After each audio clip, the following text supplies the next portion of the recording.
गसाइगाव ओनसोलनि सासे बयजोंबो मिथिसार जानाय फालांगिरि आरो समाज सिबियारि मार्जित बसुमतारिया आरो बे बुहुमाव गैलिया।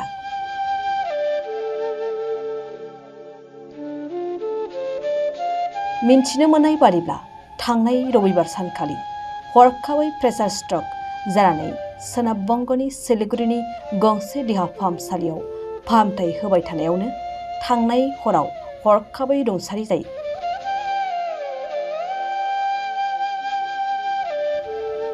बिथांनि रुंसारि जानायाव ओनसोलनि रायजो राजाफ्रा बयबो दुखु मोननाय फोरमायदों।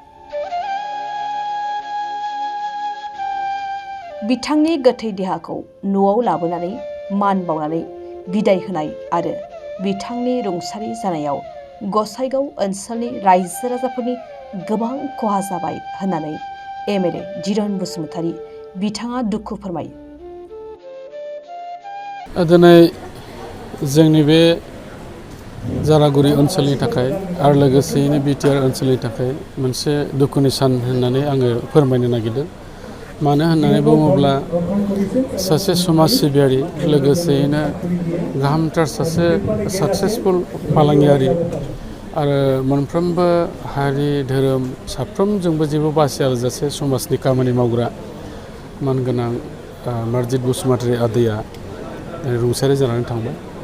आरो बे रुंसारि जानाया खालि न'खरनिल' खहा जायाखै, जोंनिबो गाहामथार बेयाव खहा जाबाय। मानोना बिथाङा गोथाङै थानाय समाव जेरैबायदि हाबाफारिखौ मावदोंमोन समाजनि गेजेराव आरो माखासे जिखिनि मावनांगौ आद्रा दंमोन, निस्सय गोबां बेयो खहा जानानै थालांबाय होननानै सानदों। दा मिजिं थिदों जिखिनि खामानि समाजनि थाखाय मावदों बिथाङा बे आद्रा थानायखौ निस्सय फेमिलिनि सोरबा सासे फिसालाफ्रा दायथ' लानानै निस्सय मावनो हागोनब्लाबो खिन्थु माखासे जिनिसा गोबां खहा जाबाय। मानो होननानै बुङोबा बिथांनि सायाव जोंनि बे ओनसोला गोबां सोनारनाय दङमोन। बिथाङा सोरहाबा मोनसे दुखु जारला गोग्लैयोबा बेक्तिगत'आनो जाथों बा समाज बिथिङावनो जाथों, बिथाङा आवगायबोनानै साफ्रोमनोबो हानायमानि खहाखौ सुफुंनो थाखाय नाजायोमोन। आरो बे रोखोमैनो ओनसोलनि सासे बयजोंबो अनसायजाग्रा सुबुं जादों। आरो नोंथांमोना बयबो नुदों दिनै हाजार हाजार मानसिफ्रा फैनानै दिनै बिथांखौ जोबथि बिदाय होफैदों, बिबार बारसे सारनानै सोरबा गोथार गामसा होनानै। बेनो फोरमायदों जे बिथांनि सायाव जोङो बेसेबां गाहाम मोनोमोन, मोजां मोनोमोन।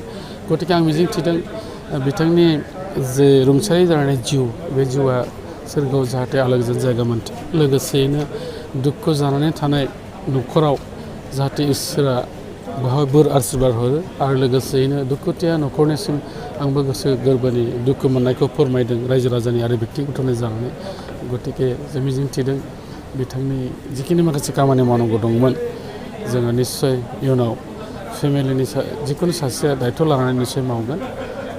थेवब्लाबो आं सानो जे बिथांनि मावनाय बादि जोङो मालाबाबो आरो बेखौ गुबुना फिलाप खालामनो हानाय नंला। दा बेनि थाखाय जोबोद मोनसे खहा, आरो बे खहाल' नङा जोंनि गोसोआव मोनसे दुखुखौ लाबोबाय होलांबाय। दा बेनिखायनो बिथाङा अरायसम जोंनि गेजेराव मख'जानाय सासे सुबुं जानानै थाथों आरो सुबुं जानानै थागोन, आरो जों मालाबाबो बावनो हानाय नङा। जोबथा समसिमाव न'खराव सोर सोरखौ गालांखो? दा न'खराव दिनै बुंनो थाङोब्ला मादै दङ, गावनि बिसि, आरो लोगोसेयैनो बिसालाफोर साथाम दङ। साथाम बिसालाफ्राबो हाबा जाजोब्बाय आरो बिसौफोर दङ आरो बाय बाहागि गासिबो दंजोबो। गतिके जिखिनि दं सुख सान्थियैनो जाहाथे बारलांबानो हाथों बेखौ आं कामना खालामदों।